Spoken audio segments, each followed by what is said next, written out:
ભરૂચ બ્રહ્માકુમારીજ અનુભૂતિ ધામ ખાતે નશામુક્ત ભારત અભિયાનનો લોન્ચિંગ જનજાગૃતિ કાર્યક્રમો યોજાશે. જનજાગૃતિ કાર્યક્રમો યોજાશે. ભરૂચના જાડેશ્વર વિસ્તારમાં આવેલ બ્રહ્માકુમારીજ અનુભૂતિ ધામ ખાતે નશામુક્ત ભારત અભિયાનનું લોન્ચિંગ કરવામાં આવ્યું હતું. ભરૂચના જાડેશ્વર વિસ્તારમાં આવેલ બ્રહ્માકુમારીજ અનુભૂતિ ધામ ખાતે 10 કરોડ નશામુક્ત પ્રતિજ્ઞા મહાઅભિયાન અંતર્ગત ભવ્ય જનજાગૃતિ કાર્યક્રમનું આયોજન કરવામાં આવ્યું હતું. કાર્યક્રમમાં મોટી સંખ્યામાં નાગરિકો, યુવાનો, મહિલાઓ તેમજ વિવિધ સામાજિક સંસ્થાઓના પ્રતિનિધિઓ ઉત્સાહપૂર્વક જોડાયા હતા. કાર્યક્રમની શરૂઆત શાંતિ સંદેશ અને વ્યસન મુક્તિના સંકલ્પ સાથે કરવામાં આવી હતી.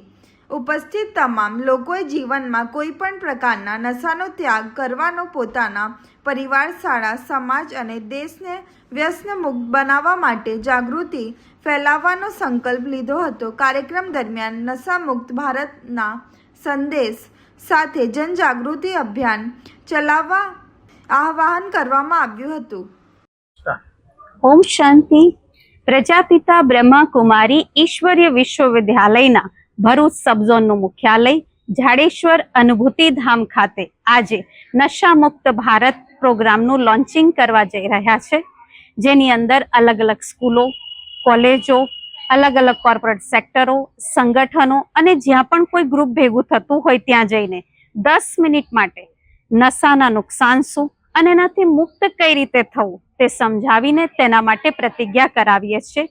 બ્રહ્માકુમારીઝના ભૂતપૂર્વ મુખ્ય પ્રશાસિકા આદરણીય રાજયોગીની મુખ્ય પ્રકાશમણી દાદીજીના પુણ્યતિથિ દિવસ નિમિત્તે આ પ્રોજેક્ટ અમે રાખ્યો છે. 6 ઓગસ્ટથી 30 ઓગસ્ટ સુધી 10 કરોડ પ્રતિજ્ઞાઓ ભારતની અંદર કરીને ભારતને નશામુક્ત બનાવવાના પ્રોગ્રામનું આજે અનુભૂતિ ધામમાં લોન્ચિંગ થઈ રહ્યું છે, જેમાં જ્ઞાન સરોવર માઉન્ટ આબુથી પધારેલા આદરણીય બ્રહ્માકુમારી પ્રભા દીદી, અનિલા દીદી, નીમા દીદી, જવનિકાબેન, અમિતાબેન, હેતલબેન તેમજ અનેક મહાનુભાવોની હાજરીમાં આ પ્રોગ્રામનું લોન્ચિંગ થવા જઈ રહ્યું છે. આપ પણ આ પ્રતિજ્ઞાની અંદર સામેલ થાવ એવી જ અભિલાષા સાથે ઓમ શાંતિ.